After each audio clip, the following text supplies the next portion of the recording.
In nomine Patri et Filii et Spiritus Sancti. Amen. Magandang umaga sa ating lahat, saan mang panig ng buong mundo, mga nakikinig ngayon at nanonood, at naman pakinggan ang mabuting balita ng Panginoon ayon kay San Lucas. Glory to Lord Jesus Christ. Nang ika-6 na buwan na ng pagdadalang tao ni Elizabeth, ang Anghel Gabriel ay sinugo ng Diyos sa Nazaret, Galilea, sa isang dalaga na ang pangalay Maria. Siya'y nakatakdang ikasal kay Jose, isang lalaki buhat sa lipi ni Haring David. Paglapit ng anghel sa kinaroroonan ng dalaga, binati niya ito, "Matuwa ka, ikaw ay kalugod-lugod sa Diyos." Wika niya, "Sumasayo ang Panginoon." Nagulumihan si Maria sa gayong pangungusap at iniisip niyang mabuti kung ano ang kahulugan niyon. Kaya't sinabi sa kanya ng anghel, "Huwag kang matakot, Maria, sapagkat kinalulugdan ka ng Diyos. Makinig ka. Ikaw ay maglilihi at manganganak ng isang lalaki, at siya'y tatawagin mong Jesus. Magiging dakila siya at tatawaging anak ng kataas-taasan. Ibibigay sa kanya ng Panginoong Diyos ang trono ng kanyang amang si David. Maghahari siya sa angkan ni Jacob magpakailanman, at ang kanyang paghahari ay walang hanggan." "Paano mangyayari ito? Gayon ako'y dalaga," tanong ni Maria.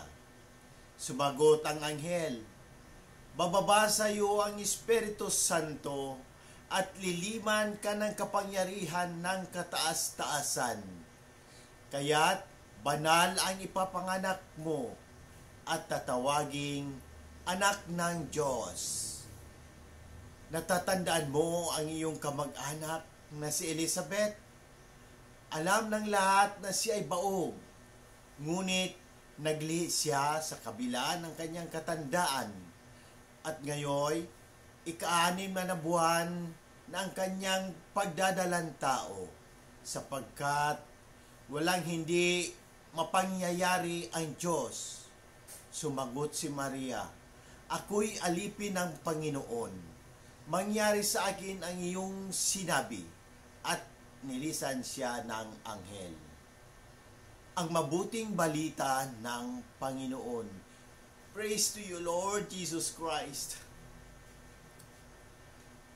Ang paggunita sa pagkarina ng mahal na Birheng Maria at sa unang pagbasa sa Isayas, pagnilayan natin bilang mga Romano Katoliko, ang Ebanghelyo sa Lucas ay nagsasalaysay ng mahalagang sandali sa kasaysayan ng kaligtasan. Ang anunsyo ng Anghel Gabriel kay Maria, ang tagpong ito ay nagpapakita ng pagiging bukas ni Maria sa kalooban ng Diyos. At ito ay isang mahalagang bahagi ng ating pananampalataya bilang mga Katoliko. Ang pagtaliman ni Maria sa kabila ng kanyang kabataan at kawalan ng karanasan, tumugon si Maria sa anghel na may buong pagtitiwala at pananampalataya sa Diyos. Ang kanyang tugon ay, "Ako'y alipin ng Panginoon. Mangyayari sa akin ang iyong sinabi." At isang halimbawa ng kababaang loob at pagtanggap sa kalooban ng Diyos, ang kanyang fiat, "Oo," ay nagbukas ng daan para sa pagsilang ng tagapagligtas si Jesus. Pangalawa, ang papel ng Espiritu Santo. Ang Espiritu Santo ay aktibong gumagalaw sa buhay ni Maria at liwanag sa kabila ng kanyang mga pag-aalinlangan. Ipinapakita nito na ang Espiritu Santo ang nagtulak sa atin upang maging tanda at bukas sa pagtugon sa mga tawag ng Diyos kahit na mahirap o hindi natin ito lubos na nauunawaan. Pangatlo, ang walang hanggang kaharian ni Jesus. Ang mensahe ng anghel ay malinaw. Si Jesus na isinilang ni Maria ay maghahari magpakailanman. Ipinapakita nito ang walang hanggang plano ng Diyos para sa kaligtasan ng sangkatauhan at ang pagkilala kay Jesus bilang anak ng Diyos at tagapagligtas. Magunita sa pagkareyna ng mahal na Berheng Maria, ang pagunita na ito ay nagbibigay diin sa mahalagang papel ni Maria sa plano ng Diyos. Bilang ina ng hari ng mga hari, si Maria ay kinikilala bilang reyna ng langit at lupa. Ang kanyang kaharian ay hindi batay sa kapangyarihan, kundi sa kanyang walang hanggang pagmamahal at pagkalinga bilang ina ng lahat ng mananampalataya. Unang pagbasa sa Isaias, ang unang pagbasa ay mula kay Isaias ay naglalaman ng isang propesiya tungkol sa pagsilang ng isang Mesiyas na magdadala ng liwanag sa isang madilim na mundo. Ang sanggol na ipinanganak ay kilala sa maraming pangalan, tulad ng huwarang tagapayo, makapangyarihang Diyos, at prinsipe ng kapayapaan.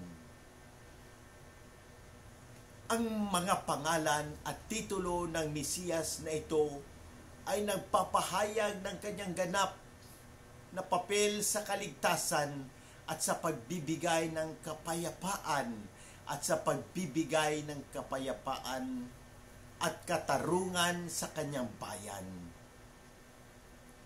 Ang dalawang pagbasa ay nagtuturo sa atin na si Maria bilang reyna at si Jesus bilang hari ay magkasama sa pagbigay liwanag, pag-asa at kaligtasan sa mundo.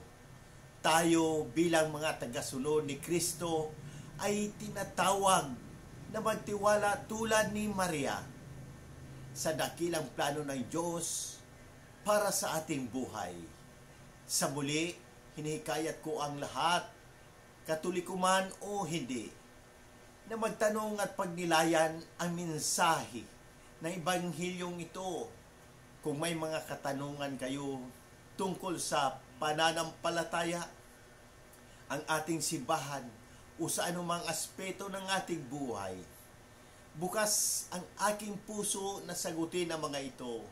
Sama-sama natin pagnilayan at pahalagahan ang habag at pag-ibig ng Diyos na ipinapahayag ni Jesus sa Ebanghilyong ito sa pamamagitan ng ating mga gawain at salita. Naway maging daluyan tayo ng habag at pagmamahal ng Diyos sa lahat ng tao. Amen. In nomine Patris et Filii et Spiritus Sancti. Amen. God bless!